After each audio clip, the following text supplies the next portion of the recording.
We have the Mind Games Camp this year, June 16 to 22nd, a week of presentations, role play, as well as fun at camp.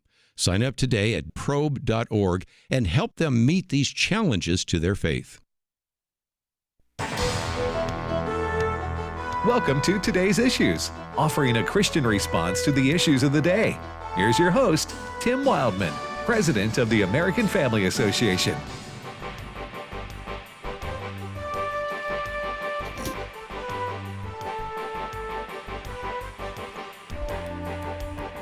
Hey, good morning, everybody, and welcome to Today's Issues on the American Family Radio Network. Thanks for joining us here on AFR on this Monday, March the 11th, 2024. I'm joined today in studio by Ed Vitagliano. Good morning, Ed. Good morning, Tim. And good morning, Fred Jackson. Hi there, Tim.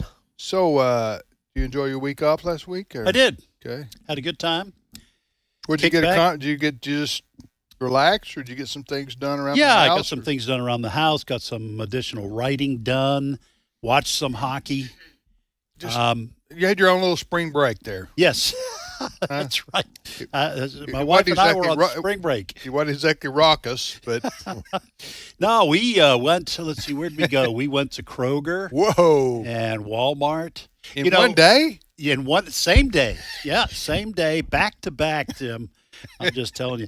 You know, I do the finances at my house. I know right. Allison does them. Yes, yours, she does. But, thank the Lord. I can sometimes be a little critical about my wife. Right. When she goes to get groceries and all that kind of stuff. Hey, we got to stay in the budget. Right. Sure. Dave Ramsey might drop by. That kind of thing. And then I went with her, and I thought, wow, this is scary. You mean how much things have gone up? Oh yeah, and so I got the "I told you so." Yeah, a couple of times there, but yeah. Fred, did you have a good weekend? Always. Yeah, always. It was nice, especially yesterday. Beautiful weather. Yeah, was. Cool, sunny. Yeah, perfect. The red buds are blooming where we live. Yeah, and they're really lavender, I think. And the Bradford pears are stinking.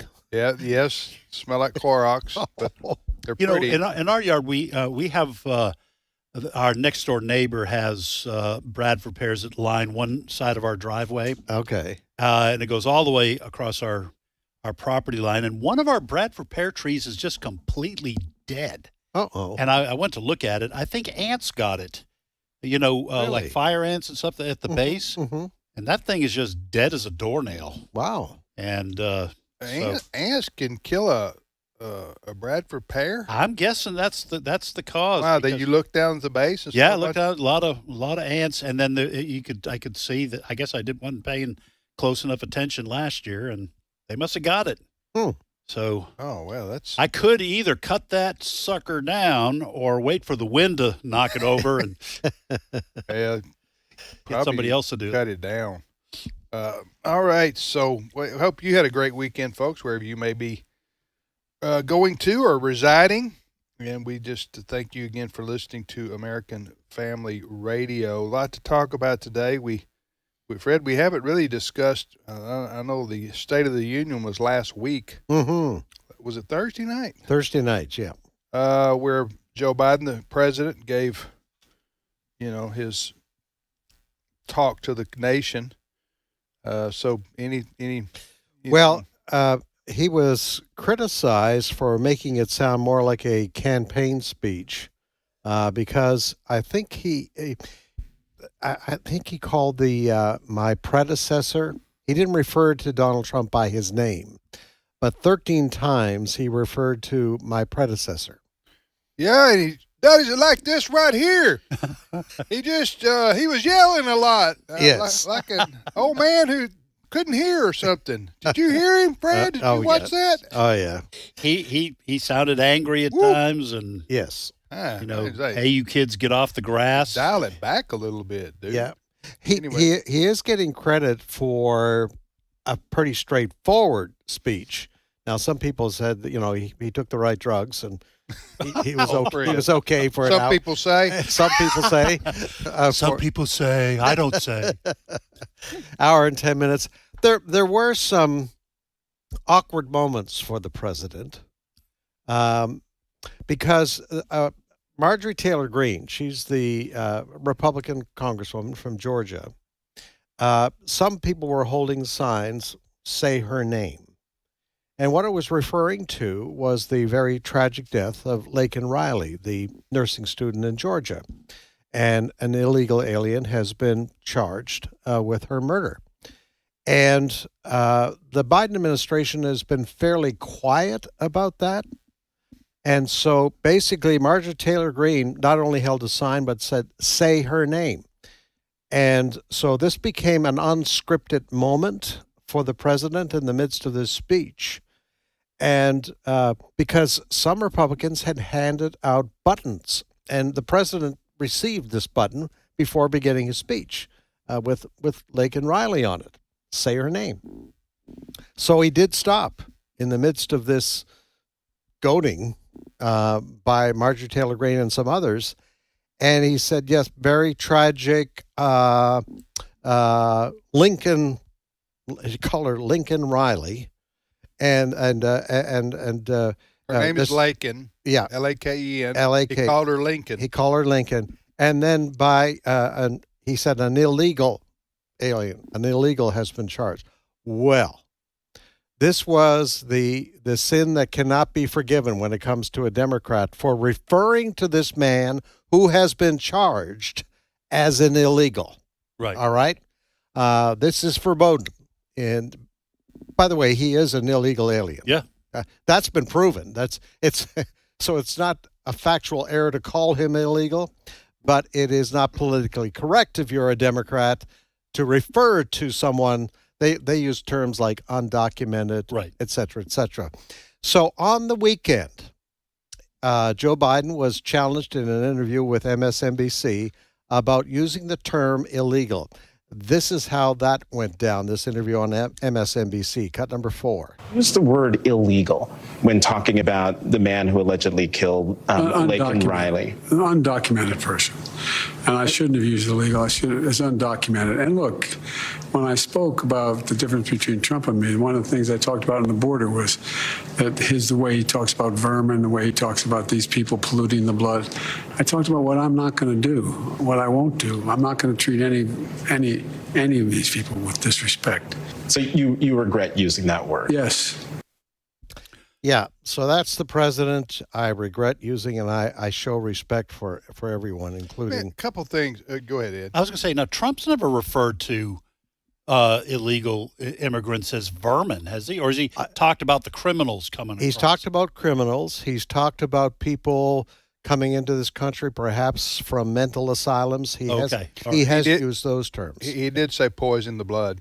Oh, he did? Mm-hmm. Okay. Yeah. Poison the blood of the country. Look it up. I mean. I anyway, believe you. I just hadn't heard that. But anyway, here's a couple things. One is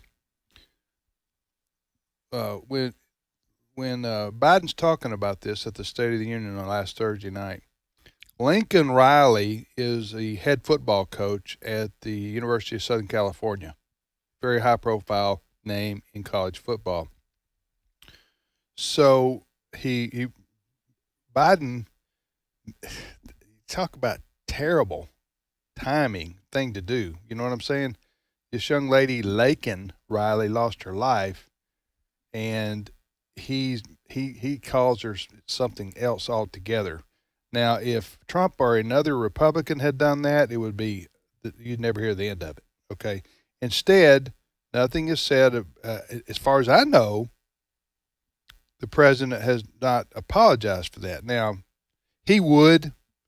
I think Biden would if his attention was called to it by the press and he was asked to correct himself on that. But here's the point.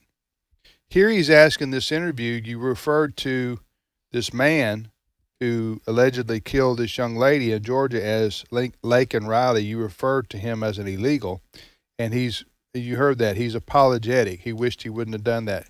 He wished he'd used the word undocumented. Well, instead of that, he should have been asked, do you want to correct yourself on the name of the young lady who was murdered? And then you see what the priorities are on the left? It's don't offend the illegals. Instead, you can offend the person who was victimized and not have to apologize for it. If President Trump or another high-profile Republican had, when referring to George Floyd, had said George Foreman, okay, and in other words, Yeah, right, made a mistake, right. That's true. they would have dragged him, that person, he or she, through the mud, demanded an apology, say this proves you don't care that George Floyd was killed, those kinds of things. President Biden gets a pass, and instead what the left did since the State of the Union address and his statement about the illegal who killed Laken Riley, they hammered him, forcing President Biden to apologize. I'm guessing, I can't prove this, but this is the way politics works. When he agreed to do the interview, his staff probably asked that this issue be brought up so he could apologize. By the way, I will also say this. President Biden, it seems clear at this point that President Biden, barring something unforeseen, President Biden and President Trump are going to have a rematch. Yes. Here in 2024. Yay. And my suspicion is that President Biden's continual referencing President Trump as my predecessor. He did mention Trump here in this interview briefly, but he's making a point of saying my predecessor. I think that is setting up his excuse for not debating Trump. I think he's going to characterize President Trump as a criminal, as a this. Well, what's wrong that. with using the phrase predecessor? Well, that's what I'm saying. I think he is trying to make President Trump. I mean, it's okay to say my predecessor as long as you also include his name. I don't ever remember a prior president refusing to use the name of his predecessor. Trump, not his predecessor.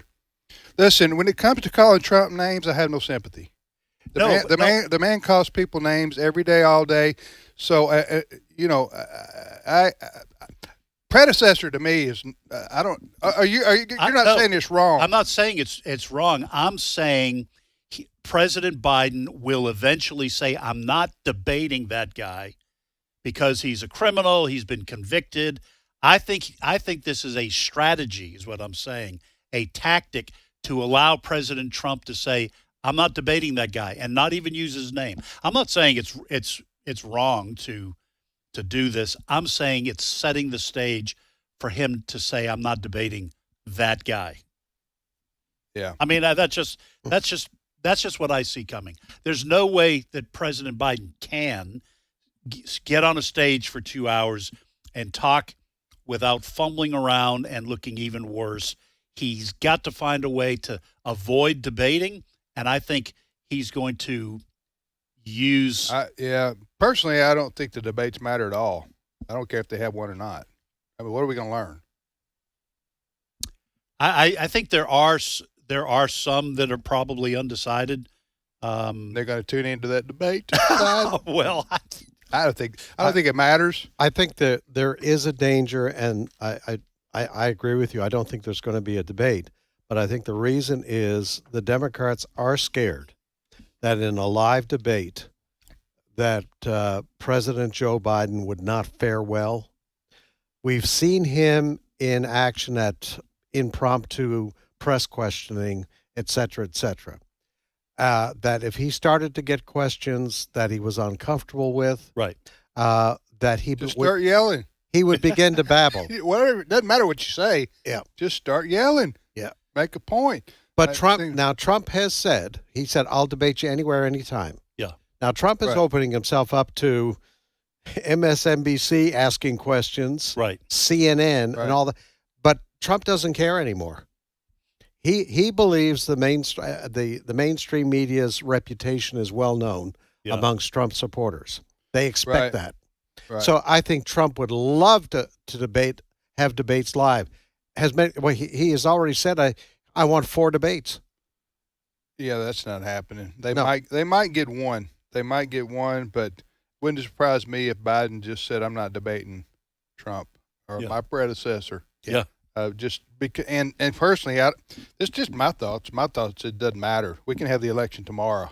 Yeah. I don't think a lot of people are are vacillating, going, Trump, Biden. I just can't pick. Mm-hmm. Huh? Yeah. I think it's basically a referendum on Trump, and Biden too.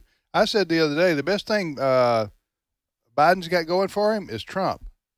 The best thing Trump's got going for him is Biden. Because they're both loathed by the other side so bad that, they're just waiting to see who can strike out last, to go, to both. use a I think metaphor. both have enormously high, unusually high unfavorability ratings. Right. But that would tend to, seems to me, favor the challenger. Yeah. Because the challenger's not in office, the incumbent is. Yes. And if he's got bad ratings, I mean, Biden's down there in the mid 30s or something like that for approval rating. That hurts. That's a more dangerous spot to be in than the challenger, which is Trump. As opposed to 2020, there was no record. Biden didn't have a record. Right. Now he's got a record. Right. And right. it ain't popular. Right. Right. It just isn't. The border stuff, the American people aren't buying Biden saying it's all a Republicans' fault. Yeah. The American people aren't buying that. No, they're not buying it. The economy's in a mess. No matter how much the Biden economists and the mainstream media try to spin the numbers, the consumer goods are up 17%. Yeah. Credit card debt in this country, the latest figures, $1 trillion. That's because a lot of people are having to make ends meet with the credit card. They are. I don't think a lot of that is probably, vacations. No. It's we got to make the car payment, and so we got to throw it on the credit card because we don't have any money. Yep. And that people want to blame somebody. Tim, you've always said that the president, like the quarterback of a football team, the president gets too much credit when things are going well and too much blame when things aren't. Right. But regardless, people blame the president for their economic But that's issues. the way it is. That's the way it is. Yep. Back to what Trump said he said it more than once at rallies, that the illegal immigrants are, quote, they're poisoning the blood of our country, end quote. I have not heard that. That's a bad thing to say. He just said just illegal immigrants. He wasn't talking about the criminals. He said they're yes, that's what he's talking about. Yeah. And he said they're poisoning the blood of our country, and he said they're all over the world. They're pouring into our country. End of quote. Now, that is a true statement. Yeah. Why do you think that poisoning the blood of our country? Well, because I think President Trump, I've said this plenty of times, President Trump is his own worst enemy when it comes to off-the-cuff statements. If he would make clear statements about what he's saying, he would not hurt himself, because it sounds like he's saying, now I'm not saying this is what he's saying. I'm just saying these kinds of statements are not well thought out. It sounds like he's saying us white people have all these people of color coming in, and we're becoming a miscegenated nation. Okay, we can't mix, and that's the wrong. To me, that's the wrong impression to give. What I think he should say is, immigrants have been the strength of our country, and when they bring something to the table, we welcome a legally set number of immigrants into our country, but we do not want criminals. We don't want drug dealers, human traffickers. To me, that's the best way to say it. Poisoning the blood makes it sound like people from other countries are in and of themselves detrimental to our nation. And I don't think that's what this country is thought of when it thinks of immigrants. You see what I'm saying? Yeah, I agree with that. When I heard him say that, he said it at least 2 or 3 times. I thought that sounds racist. It does. It absolutely does. And remember the Charlottesville statement, which was twisted beyond all recognition by the media and, the Jimmy Kimmels of the world and all that. I was tired of hearing about it. He did not say there are good people on both sides. There are good Nazis. He was not saying that. No. But if you're not clear and concise in what you say, you're allowing the other side to twist what you say. And that's the kind of thing that could wind up in an ad. Right. An anti-Trump ad. All right, you're listening to Today's Issues on the American Family Radio Network. Next story, Fred. Well, another election issue is going to be the Middle East and Biden's relationship, some say deteriorating relationship with Israel. He was caught after his speech, a State of the Union speech last Thursday evening. He was caught on a hot mic saying he was asked about his approach because Biden is under pressure to force Israel to back away, and they're using humanitarian aid, et cetera, et cetera. But then on this hot mic, we hear Joe Biden saying that he is ready to have a, quotation mark here, a come to Jesus meeting with Netanyahu. So, and of course, that phrase, when you hear it, it is, I'm going to tell Netanyahu what he has to do. I'm the boss here. Right. And so that kind of came up on the weekend. Does Biden have a red line here? So he was in an MSNBC interview, and here's what Biden had to say. Cut number one. Do you have a red line? For instance, would invasion of Rafah, which you have urged him not to do, would that be a red line? It is a red line, but I'm never going to leave Israel. The defense of Israel is still critical. So there's no red line. I'm going to cut off all weapons so they don't have the Iron Dome to protect them. They don't have. But there's red lines that if he crosses, he cannot have 30,000 more Palestinians dead as a consequence of going after. Look, the president and I have agreed that we have to destroy Hamas. We can't leave a quarter of the Hamas terror army in place. They're there in Rafah. This would be equivalent to saying, after the Allies fought back, gone through Normandy, went through Germany, and you'd say, well, we'll leave a quarter of the Nazi army in place and we won't go into Berlin, the last stronghold. So I think that if the president means by that we should first enable the safe departure of the civilian population from Rafah before we go in, we agree with that. We don't need any prompting. I hope you guys noticed there that President Biden is using the term, we can't have 30,000 civilians, Palestinian civilians.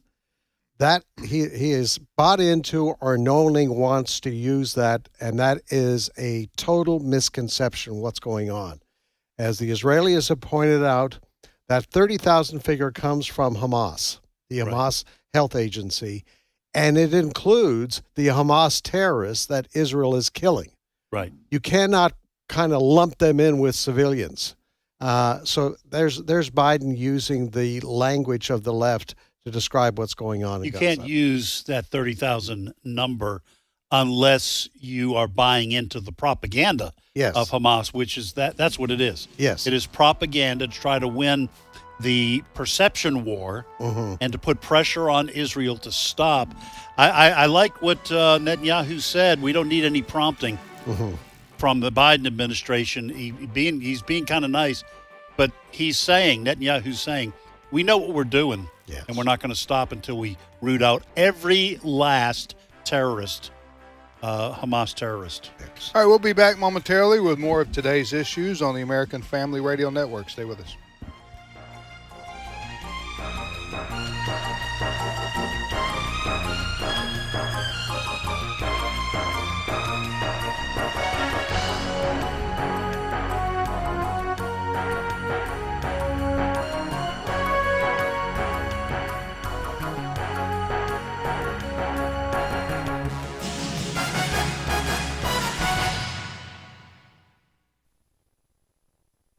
It's my turn.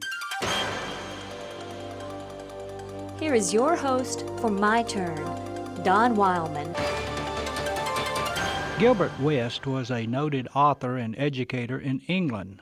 Sir Edward Littleton was a famous English jurist and among the leaders in the English intellectual world. They shared one thing in common. Both were avowed skeptics, and both not only doubted the validity of the way of Christ, but were openly opposed to it. The two men met to determine what course of action they could best take to rid the world of this religion of a madman. After much study and debate, they decided that the best way to get rid of this fairyland faith would be to destroy its basis, its principles, its teachings. They arrived at the conclusion that two parts of the teachings of Christianity should be destroyed above everything else, and that after these were torn down, all the other teachings would come crumbling also. According to these two men, the two beliefs that needed destroying in order to destroy Christianity were the resurrection of its founder and the change of life of its greatest proclaimer, Paul. West took upon himself the task of doing away with the resurrection, and Littleton had the job of proving that there was never a changing experience in the life of Paul. Shaking hands, they parted to go their way and do their job. When they met again, it was agreed, they would have enough evidence to put an end, once and for all time, to this crazy teaching of the Christian faith. You know, there have been down through the years countless others who have attempted to do what Gilbert West and Edward Littleton set out to do. This Galilean has been ridiculed, shamed, mocked, and envied for nearly 2,000 years. Individuals and nations have thrown their full weight and power into the battle to destroy him and his way of life. Some of the best minds in all the world have opposed his way and his followers. People have used his name to curse and his cause to kill. Somehow, through it all, despite all that the combined forces of millions of men could do against him, he still calls to the hearts of men. We can take him out of history books, but we can't take him out of history. We can take men away from him, but we can't take him away from men. We can take him out of our home, but we cannot get him out of our hearts. Following a year of research and study to prove their point, Gilbert West and Edward Littleton met to compare their findings and set about on their self-appointed task. West was surprised when Littleton told him that as a result of his research, he had become a follower of the Christ. And Littleton was equally surprised when West told him that he too had taken up the way of the cross because of his study. Two men who set out to destroy Christianity both became Christians after making a serious study of the faith. You know, one had better be careful about taking this man of Galilee serious. You might just end up following him. This has been My Turn with Don Wildman, a production of the American Family Association. Therefore, since we have been justified by faith, we have peace with God through our Lord Jesus Christ. Through him we have also obtained access by faith into this grace in which we stand, and we rejoice in hope of the glory of God. American Family Radio. This is today's issues. Email your comments to comments@afr.net. Past broadcasts of today's issues are available for listening and viewing in the archive at afr.net. Now, back to more of today's issues.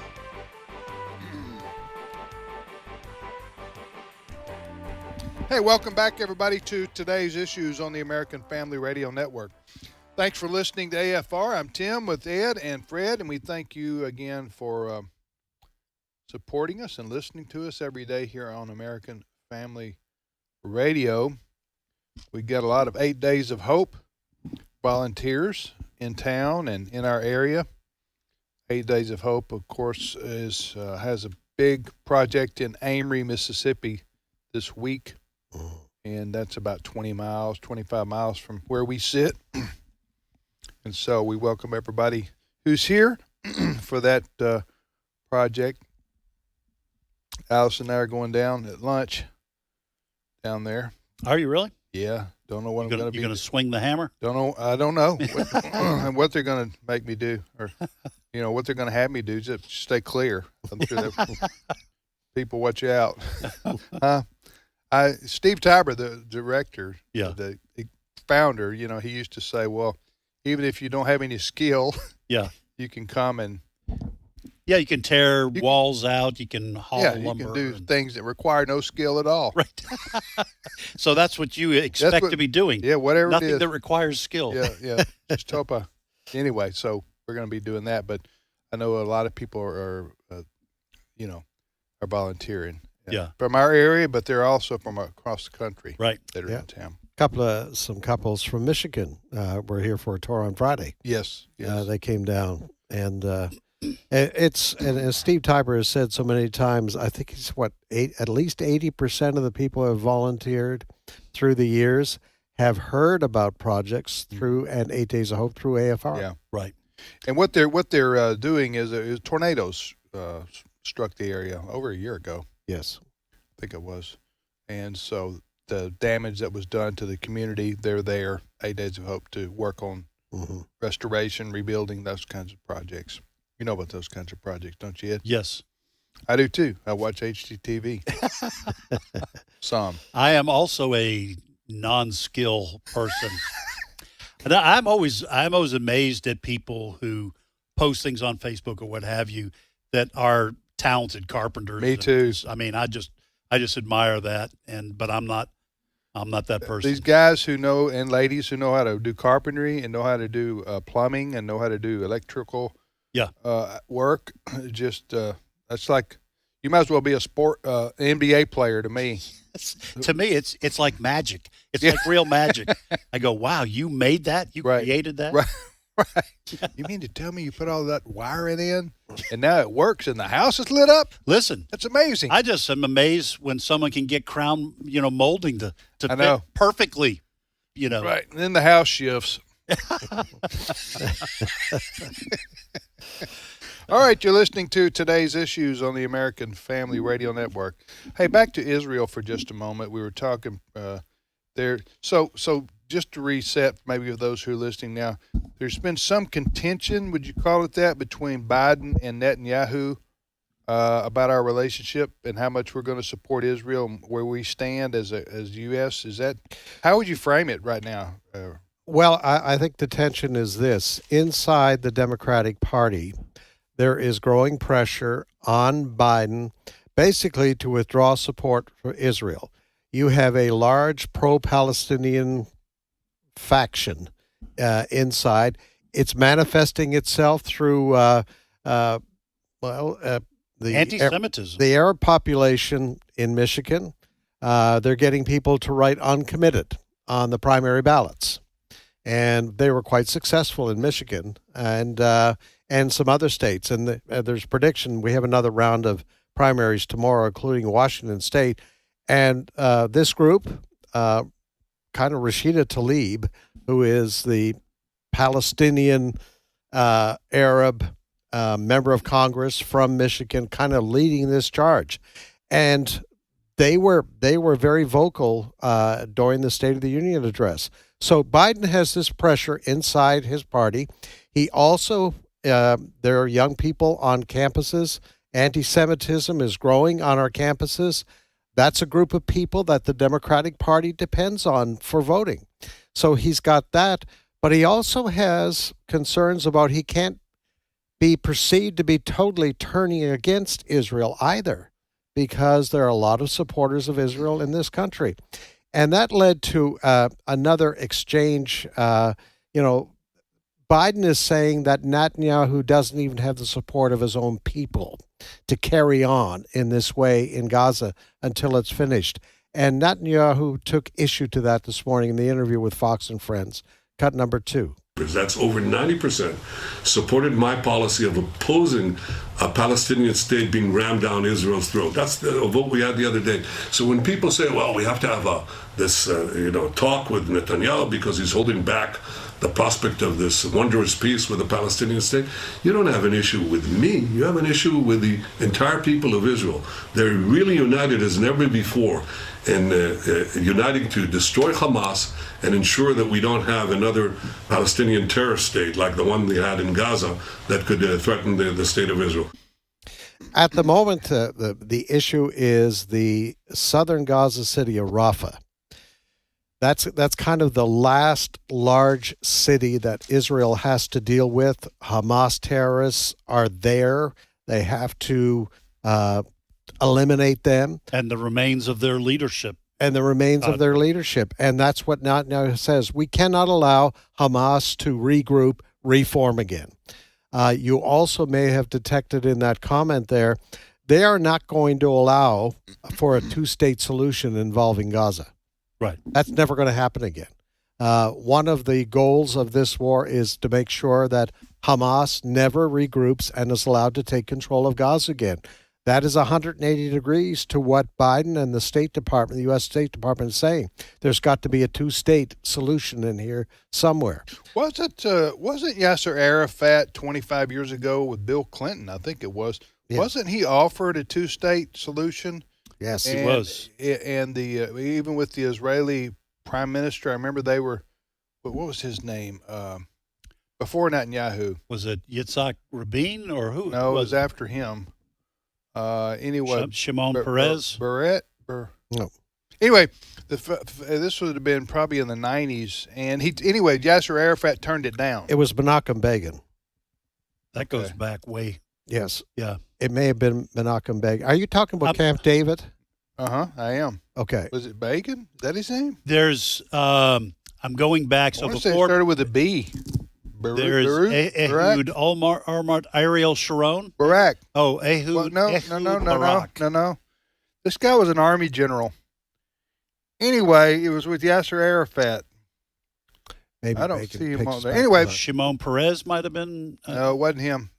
Which one of them was assassinated? Menachem Begin, that begins with a B, but that's way back to Jimmy Carter. I'm talking about in the 90s.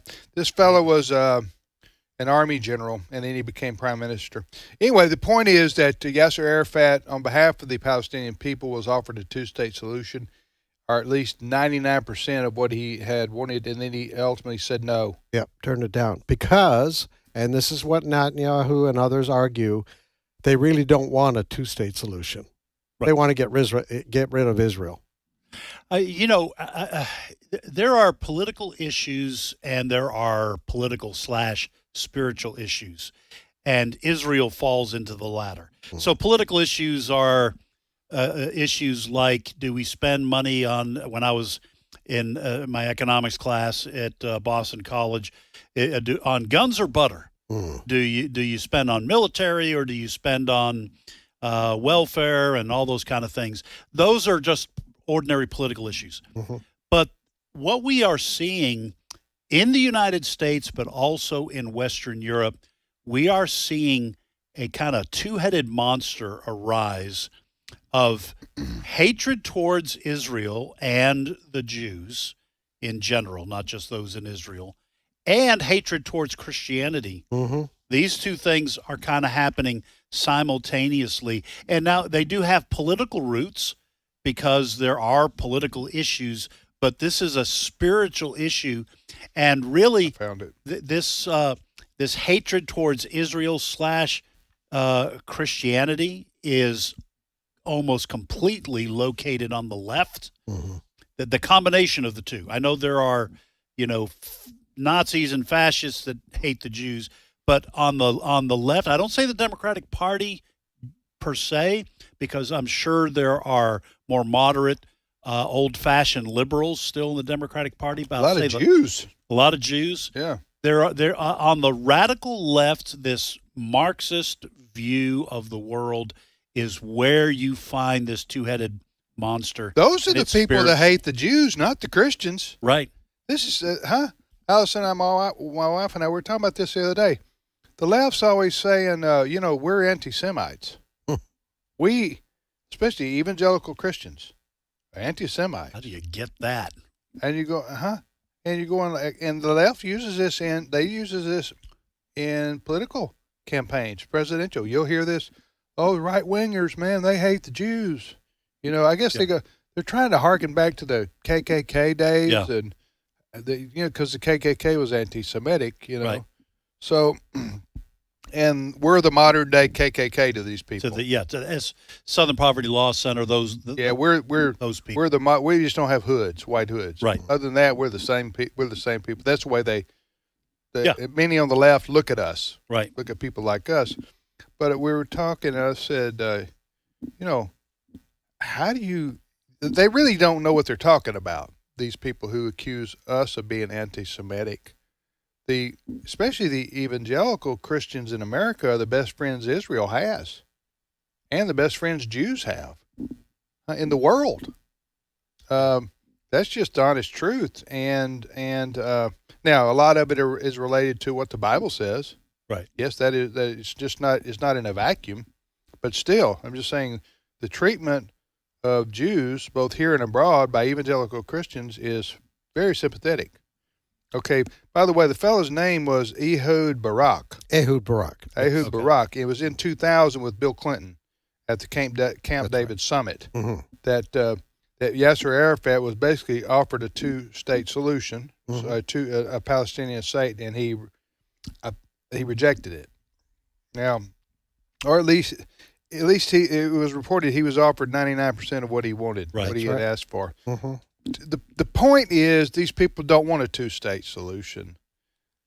They want Israel driven into the sea, right? Which is a metaphor for kill them all.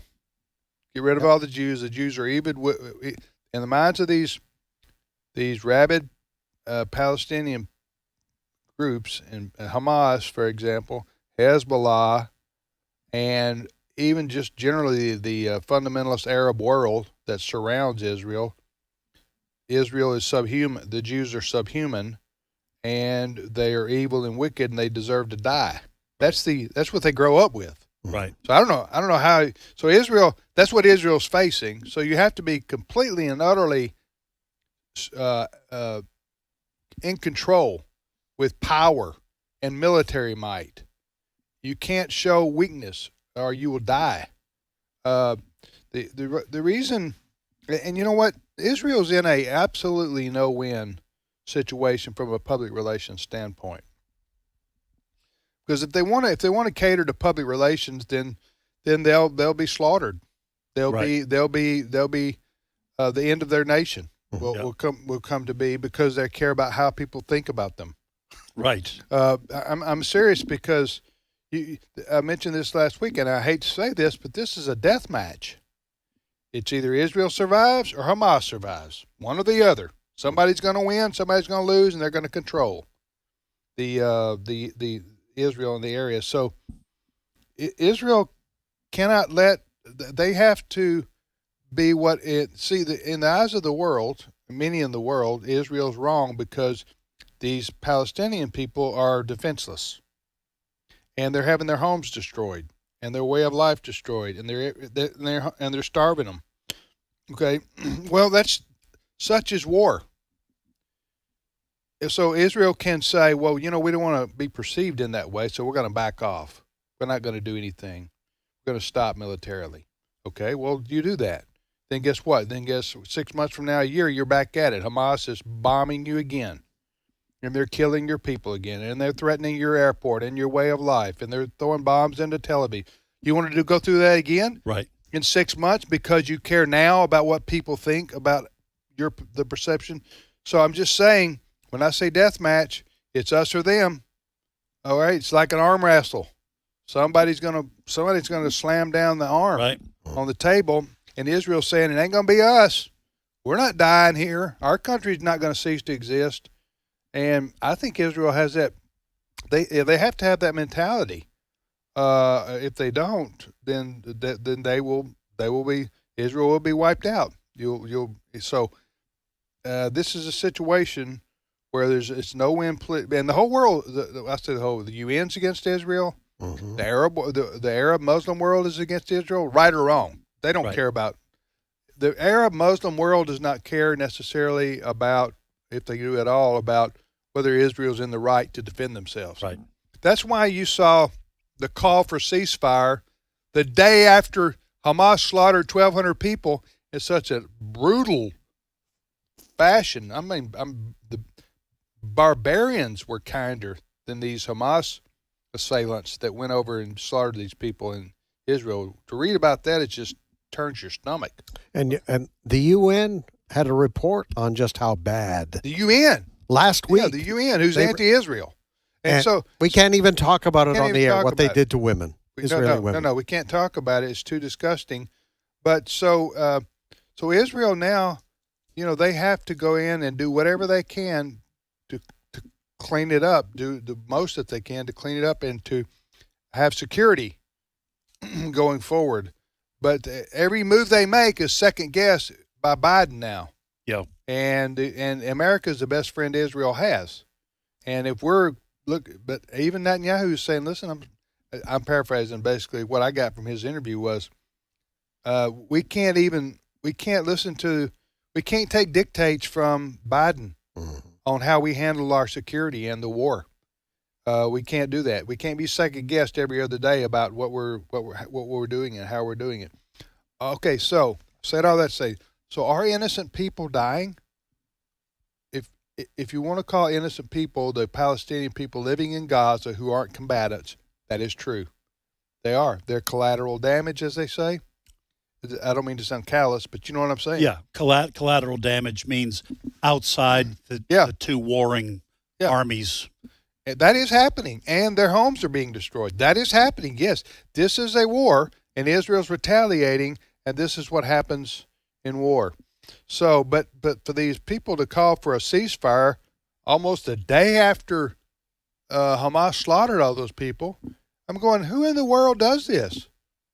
If we had Mexican drug cartels come over into El Paso and go home to home and murder 1,200 people, slaughter them and butcher Americans like that, do you think, and then the next day the world's saying ceasefire? What do you think Americans would say? Americans would say, we can't say on the air what Americans would say. Right. I'll clean it up and say, heck no. Mm-hmm. We're not calling for a ceasefire. You're not going to put that kind of, burden on us. We demand justice. That our military find these people, hunt them down, and kill them. Listen, why doesn't Joe Biden say in an interview, we're calling on Hamas right now to lay down its arms and surrender. Give up the hostages. Give up the hostages and face international justice. Mm-hmm. Why doesn't he say that? Mm-hmm. Because that would stop the killing of innocent civilians in the midst of this war. But he doesn't. He puts it all on Israel. And I'm with you. Israel cannot stop. They have got to root out Hamas once and for all. Otherwise, this is going to happen over and over and over again. They'll just have to take the international PR hit. Yes. Is the way they look at it, I think. And so. Because the same thing would happen again. If Hamas in 3 years builds up its forces and does the same exact thing, Israel would have to go back into Gaza and root them out, and 3 days later there'd be calls for a ceasefire. Because the same thing would repeat. I call on the Biden administration right now. I know you're listening. Okay, you demand that Hamas lay down its arms and surrender, and turn over the hostages, and end this bloody affair, and face the international justice for what you've done. Yeah. Yes. That's not going to happen, is it? Okay, so the bottom line is the fundamental thing here is spiritual, quite frankly. Yes, it is. The same people that hate America, the far left, they view Israel the same way they view the U.S. They're colonialist. They are oppressors. They're white people, even though the Jews are. The Middle Eastern. They're Middle Eastern. Now, you'll find from some Poles, or Eastern European, you'll find some Jews who are white, but you'll find Ethiopian Jews, who are black. So, they're different colors, but they're basically Middle Eastern. But they view it as the oppressor, okay, the oppressor.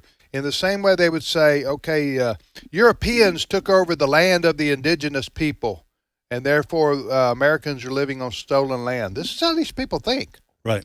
They're going to say that the Jews are living on stolen land, and therefore whatever happens to them, they deserve. They deserve it. If the Palestinians or Hamas butchered 1,200 people, they may not say this out loud, but some of them will. They'll say, "Well, that's what they got coming to them." Yeah, there was at least one Harvard professor, I think, who got fired because he, after Hamas did this, and it was during the week after this, he was in front of his class and said, "I felt so wonderful when this happened." So anyway, that's what's going on in the world. It is spiritual. Brad, how would you do? I mean, when I say it's spiritual, I know a lot of people may be listening. They're a little bit spooked by that language. What would you say to that? Well, I would say go back and read Genesis. God gave this land to the Jewish people. In fact, you can read the deed to the land goes far beyond where Israel is today. And they have a tiny portion.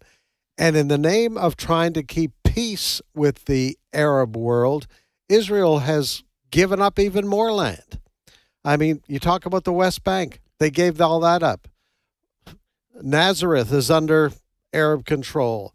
Ramallah, all of that area. Jericho. They're allowed to self-govern. Yes. The Palestinians are. Yeah. But Israel gave it up. And then what was it in 2005? They gave up Gaza. There were Jewish people who lived there they were prosperous, they were farmers, they were fishermen. And Israel told those Jewish people, get out of there. We're giving it to the Palestinians. We're giving it to the Palestinians. 2 years later, that was a major mistake. Hamas took over there. And Israel has been dealing with that. Yeah. Israel probably should have just kept. Yes. I don't know who. I know they were thinking, okay, we'll give this land to the Palestinian people and let them govern themselves, and everybody's happy. We're segregated. yeah. But then Hamas began to build up and they began to smuggle weapons in, and we see what's happened. Yeah, probably been better in retrospect that Israel just kept that land because they would have kept it secure. Another thing, somebody made this point a few weeks ago, I read, and that is this: had the Palestinian people built up Gaza, it could have been like a vacation hotspot. Yeah. It could have been a Dubai type situation. Or, it's on the Mediterranean. It's got beautiful beaches and everything. But instead, what Hamas did is they took money that was coming in and built tunnels to prosecute their terror war against Israel. Remember the scenes of them breaking apart the pipes for the water lines and using the materials for their war against Israel. Yeah. But I've heard several people say that this could have been a wealthy, prosperous area of the Middle East, yes, but they were under the control of Hamas, who exists for one reason and one reason only, and that is to eliminate the nation of Israel and the Jewish people living there. And that's why Netanyahu and Israel cannot stop until this terror network is done. But I encourage people to read your Bible. Israel came back into existence in 1948 out of sympathy for the 6 million Jews that were killed during World War II. Was that in prophecy? Yes. Israel has to be a nation when the Lord returns. And it is. And it is. And that's why I'm not sure how this is going to happen, but God is going to take care of Israel. Since it came a nation again in 48, there have been wars against them. They've been outnumbered. But God saw to it that they always win, and Israel will win this war too. So it's really, the story of the Jews is a confirmation of the authenticity and accuracy of the Bible. Amen. That's right. Man, I said that good. You did. If I can only remember how well I said said. That. Okay, we'll be back momentarily with more of today's issues after the news. Stay with us.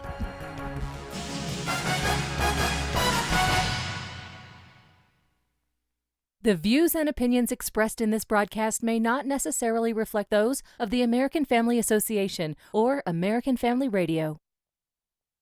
faith, family, freedom. American Family Radio. American Family Association, a ministry with a mission to inform, equip, and activate people like you to strengthen the moral foundations of American culture and to give aid to the church here and abroad in her task of fulfilling the Great Commission. We couldn't do it without your day-to-day support. American Family Association. Find us online at afa.net.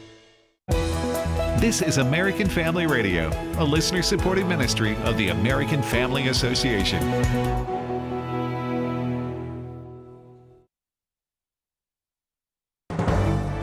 American Family News, I'm Rusty P.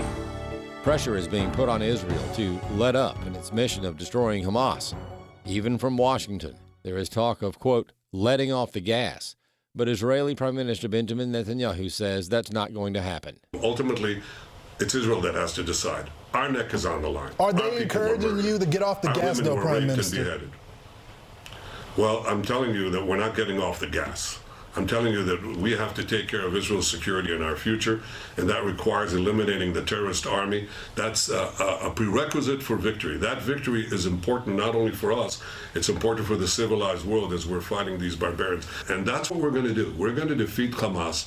We're going to do what is necessary to minimize civilian casualties, do the humanitarian aid, something that we believe in, but we have to destroy this terrorist Nazi army. Otherwise, there's no future for anyone in the Middle East. Special Counsel Robert Hur is set to testify on the classified documents probe into President Joe Biden. David Spont reports. The report reads in part, we conclude that no criminal charges are warranted in this matter. We would reach the same conclusion even if Department of Justice policy did not foreclose criminal charges against a sitting president. It contains picture after picture of classified documents kept in torn and tattered boxes in the president's Delaware garage, sensitive documents relating to Afghanistan and his time as VP. It reads on page 223, there is evidence that when Mr. Biden left office in 2017, he willfully retained his classified notebooks, that is. He knew he kept classified information in notebooks stored in his house, and he knew he was not allowed to do so. Joe Biden said Saturday that he regretted using the term illegal during his State of the Union address to describe the killer of University of Georgia nursing student Laken Riley. Texas Lieutenant Governor Dan Patrick says Biden has more concern for the words he uses than he does for the family of the murdered student, and it's a slap in the face to her family. To even argue this point in the face of this 22-year-old young woman whose whole life was ahead of her, was taken allegedly by this person who crossed the border multiple times, had a criminal background, to argue whether it's undocumented or illegal. Look, it's illegal, Mr. President, and it's a slap in the face to this family of Laken Riley. It's Laken, Mr. President, not Lincoln. Biden didn't even pronounce her name correctly during his speech. Fox and Friends co-host Brian Kilmeade says this is why people not only get angry, but also very frustrated. When the average person looks around and goes, did he apologize for undocumented? He went on to say these immigrants built our country. Excuse me? They didn't build our country. That guy is vermin. That guy is poison. Yes. That's a perfect example. With his neck tattoo and his Bulls jacket, him and his two brothers came here to create havoc and kill and rob. The Kentucky Senate has passed a new bill to keep kids shielded from adult businesses and performances. Now it's on to the next step. More from Bronson Woodruff.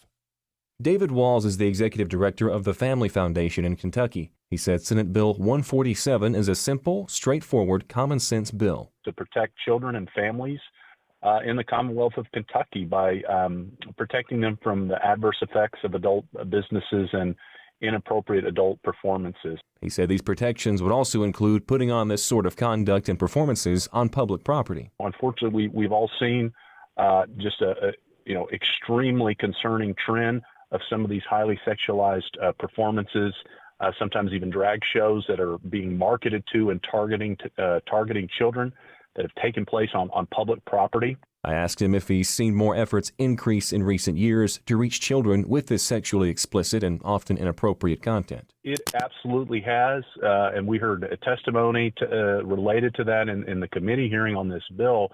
But just one example, there's a drag queen organization here in Kentucky, a nonprofit organization, I believe, that has in its mission statement that they're seeking to target children and to introduce children to these inappropriate performances, which is obviously troubling to say the least. I'm Bronson Woodruff.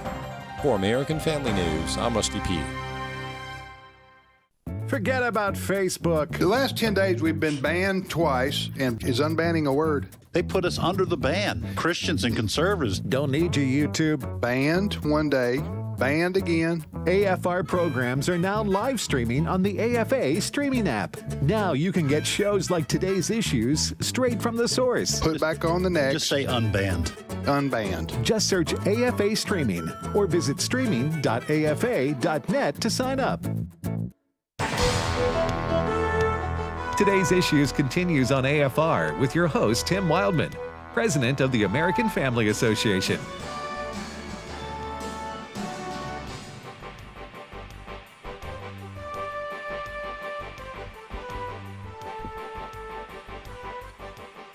Hey, welcome back, everybody, to today's Issues on the American Family Radio Network. Thanks for listening to AFR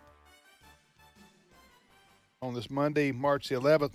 2024. Tim, Ed, and now Steve Paisley Jordahl joined us. Good morning, Brother Steve. Morning, everybody.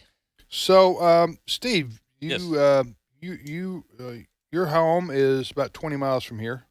About that, yeah. Not far from where 25 miles. Not far from where 8 Days of Hope is working this week. In fact, right? they're working. I live in Smithville, Mississippi, and they're working a couple of houses in Smithville, Mississippi. Not mine, unfortunately, but they are working some. Was yours damaged? Yeah. Oh, all right. Well, did you not qualify? They can't get to everybody. At this point, we just need some trees removed, and it's a shed out back. Ed and I can help you with that. We got you, bro. These are big, huge oaks. Oh. These are like. All right, well, never mind. No, I thought you we were kidding. Ed and I can handle a shrub or two. Yeah, those are all good, Huh? but. Anyway, yeah. Put some pine straw down. As long as our wives are directing our activity. That's right. Yes. So, yeah, I live in Hey, you know who can help you with that? Tell me. J.J. Jasper. Really? Yeah. J.J. Jasper. He used to have a tree service. He had a tree service for many years, and he would advertise it like this. He would say, Jasper Tree Service, we go out on a limb for you. There you go. I'm shocked that JJ would have a joke, joke like that. That's pretty clever, isn't it? It is. We'll go out on a limb for you.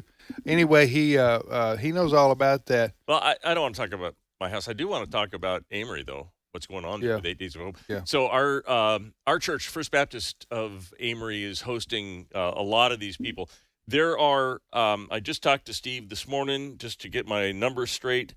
And Steve Tiber, executive director of 8 Days of Hope and founder of 8 Days of Hope. And again, to remind people, 8 Days of Hope is they travel around the country helping people in communities that have been affected by natural disasters. Yeah. And in this case, tornadoes.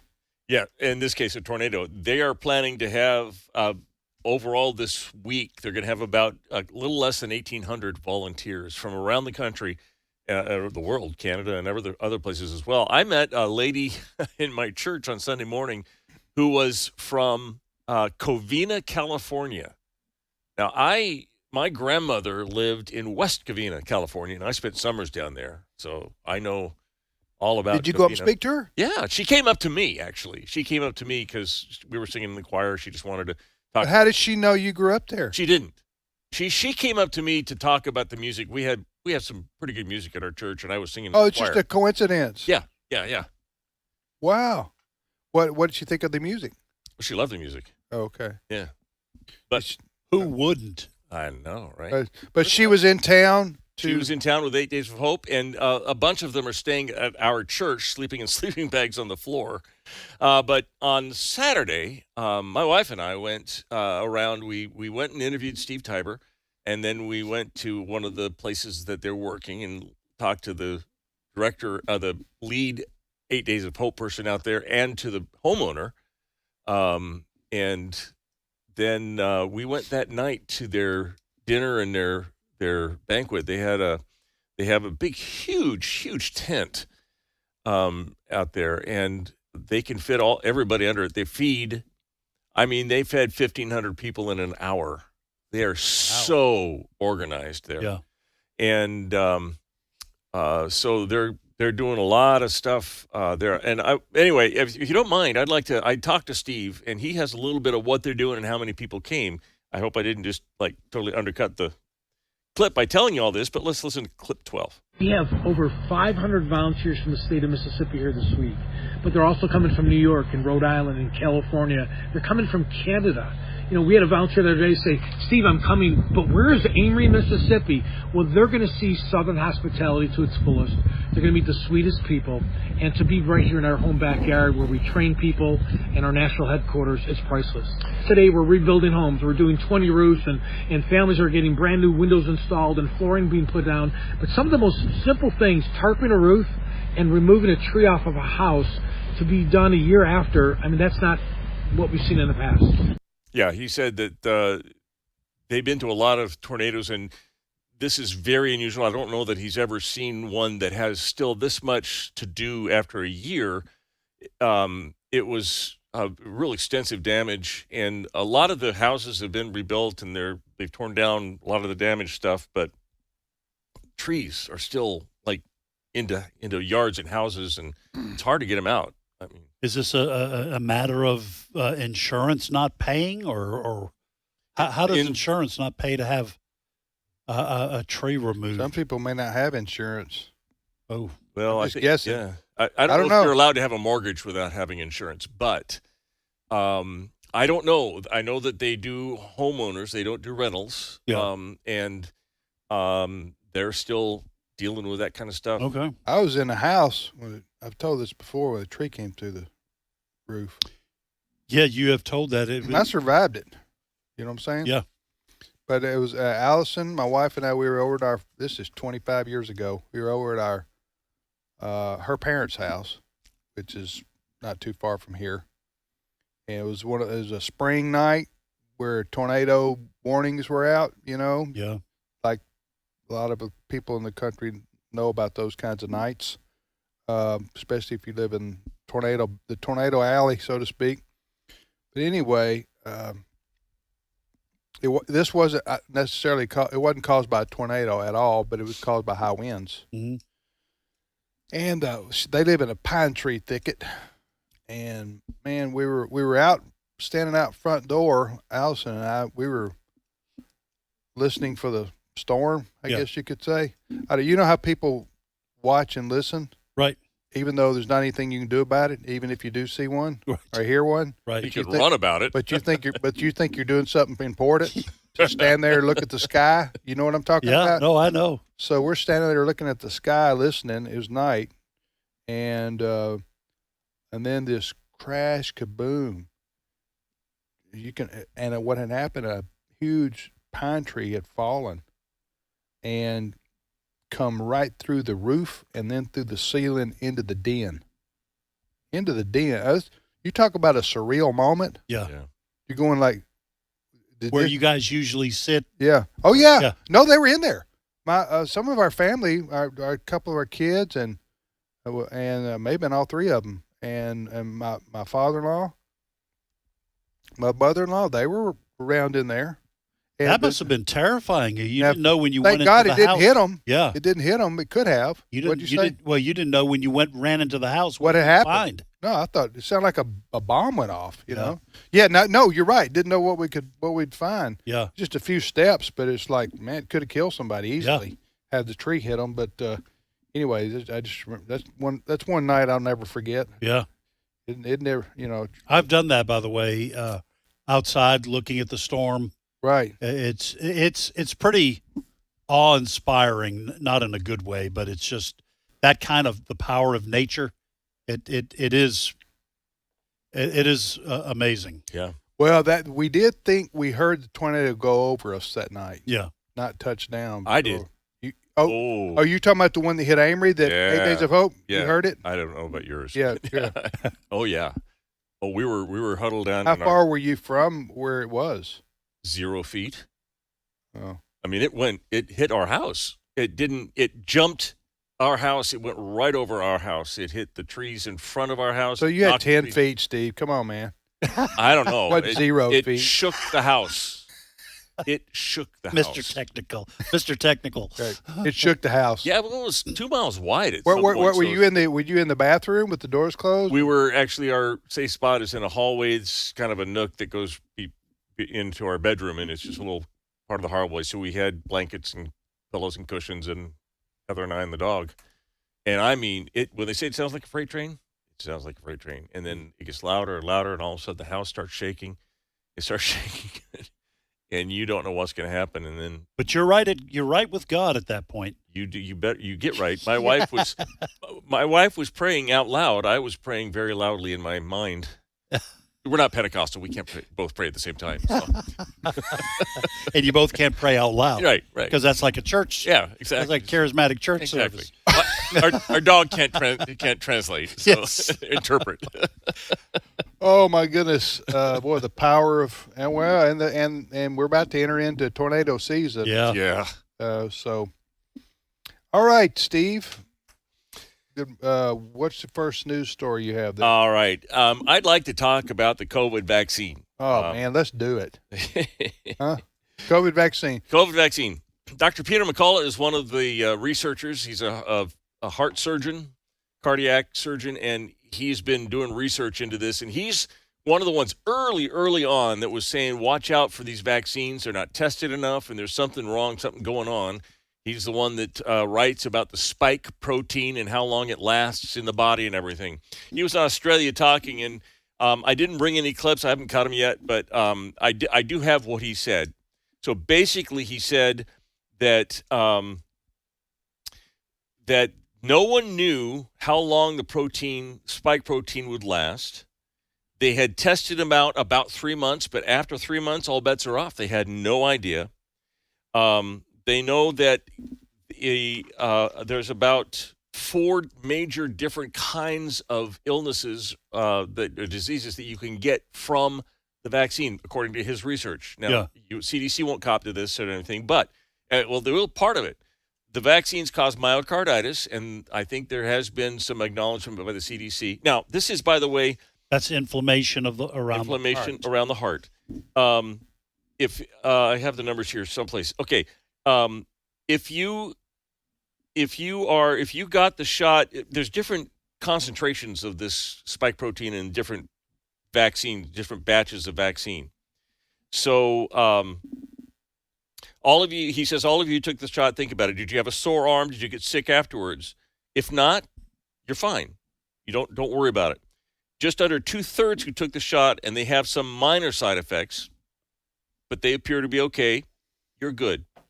And 4.2% of the people who got really sick, he says, watch out. They're going to get in trouble later on. Our CDC VSafe data shows 7.7% of people who get so sick with a shot, they actually have to go to the accident and emergency department, urgent care, to be hospitalized.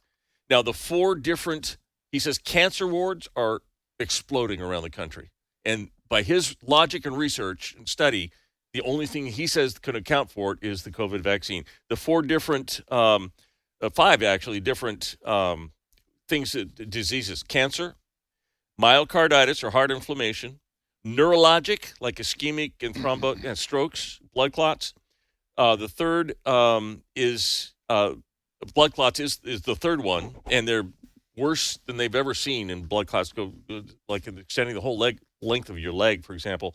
And then the 4th major area, the vaccines can tip off autoimmunity issues. So, wow.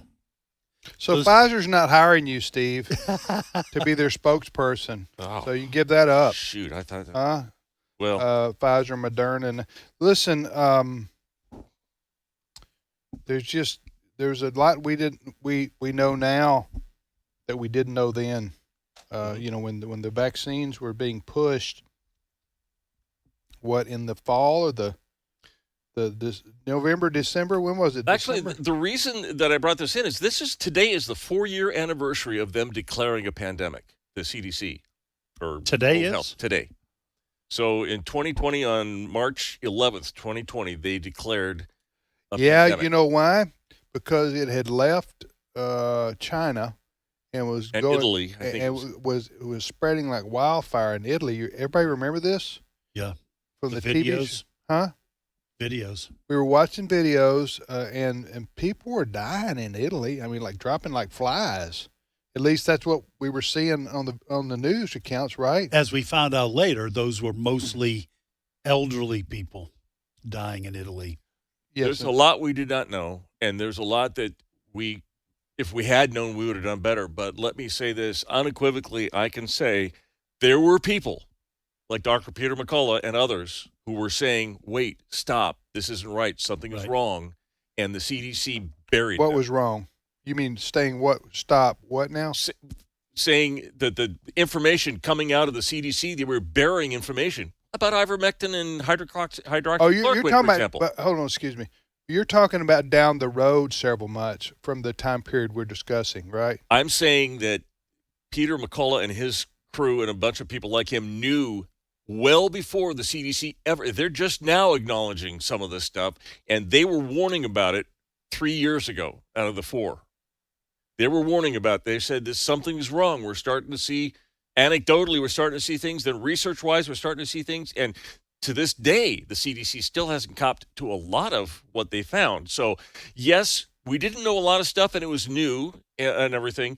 But a lot of people got kind of the narrative going. The drug companies were making a lot of money. The politicians were trying to use this to, game plan control of the country and everything.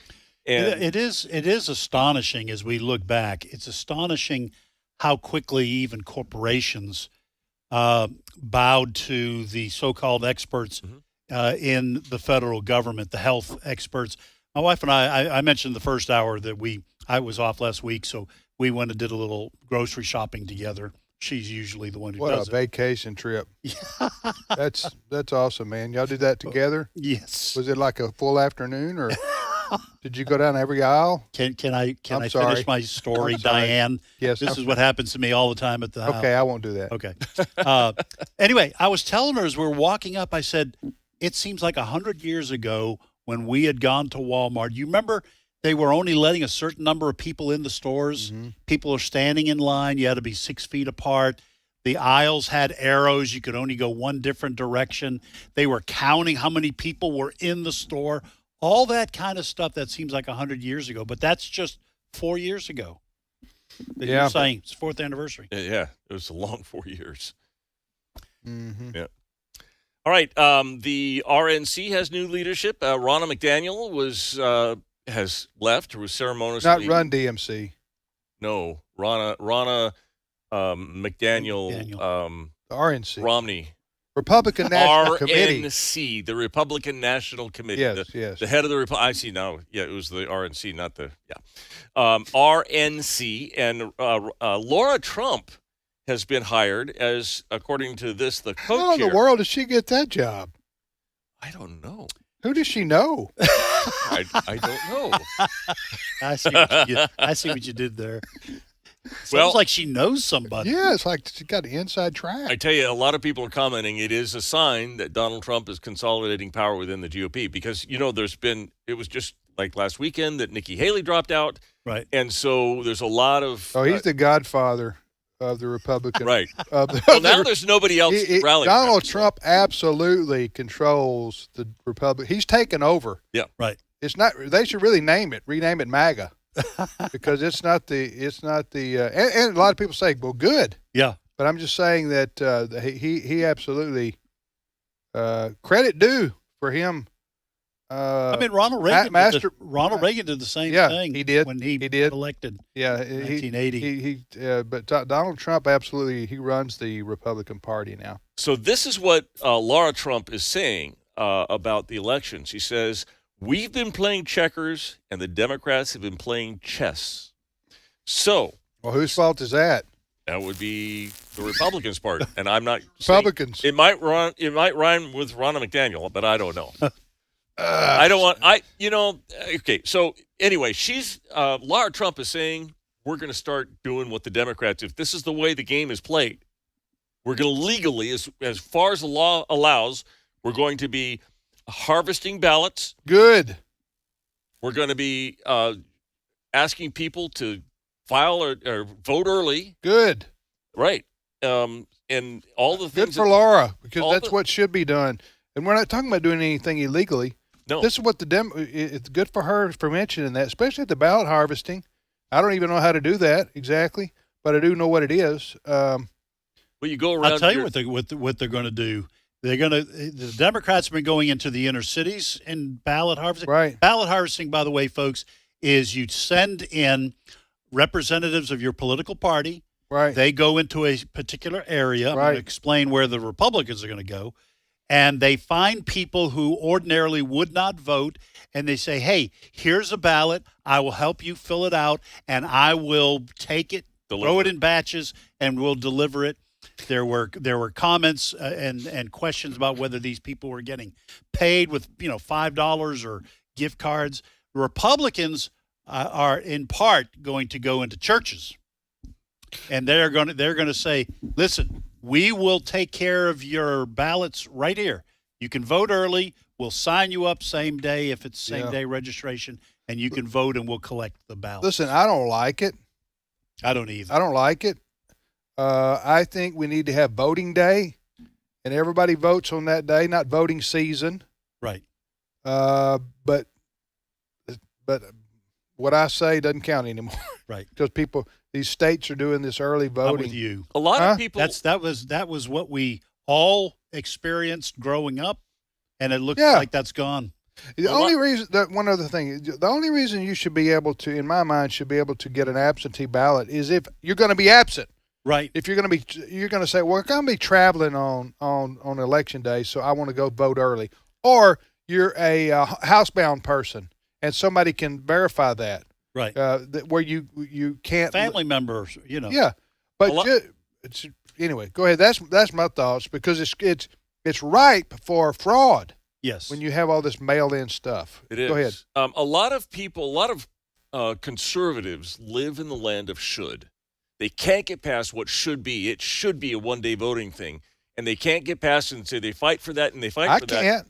Well, I can't get Democrats, past it. a lot of liberals live in the land of is. Yeah. And this is how we're doing it. So Laura Trump appears to be place it is. one Republican who's moving from the land of should, where you just whine about what should be, to the land of is, where we're going to do what's happening. We're going to in all seriousness, I think that Laura Trump has it right. Not encouraging anybody to do anything illegal, but if the left is going to ballot harvest, then the right should ballot harvest, and also encourage people, if they're not going to be able to, if they want to vote early, and you have the opportunity to vote early, and you may think, well, a lot of things can happen on election day. You could have your back go out, or bad weather, or you have to, your Aunt Susie gets sick, you have to take her to the doctor. I mean, there's 1,000 things that can happen to keep you from going to the doctor. Yeah. I mean, keep you from going to the polls. So if you want to go early, go early. Go ahead. No, I was going to say, but I'm going back to the land of should, as Steve put it. But here's the thing. When we used to have an election day with these minor exceptions for absentee ballots, responsible citizens prepared themselves to vote. They got informed. They went. They cast their ballot. Irresponsible citizens who didn't know what was going on didn't go vote. And that's too bad. Right. You don't pay attention. But it's good for the democracy if ignorant people don't vote. That's right. And what's happening with ballot harvesting is that a lot of people who probably shouldn't be voting, they don't know what they're doing. Right. Their votes are being cast according to the person who's trying to encourage them. You need to vote. They are campaigning right there on the spot, doing things you can't do at a polling station. Yeah, I don't know. Living in the land of should too. I know. I don't know how we get back to election day instead of election season, but anyway, the Republicans should take full advantage of the same things that the Democrats have been doing to gain more votes for their side. All right, we're going to – Steve, thank you so much. My pleasure. Nice jacket, by the way. Thank you. It's clashing there with your Is it? shirt. Yeah, but that doesn't mean My wife told me fashion rules don't matter anymore. My wife told me it fit. Okay, well, it does fit. Let's see, who should you side with, your wife or Tim? I think go with your wife. Tim's paying me, though. Okay, we'll see you tomorrow, everybody. Take care.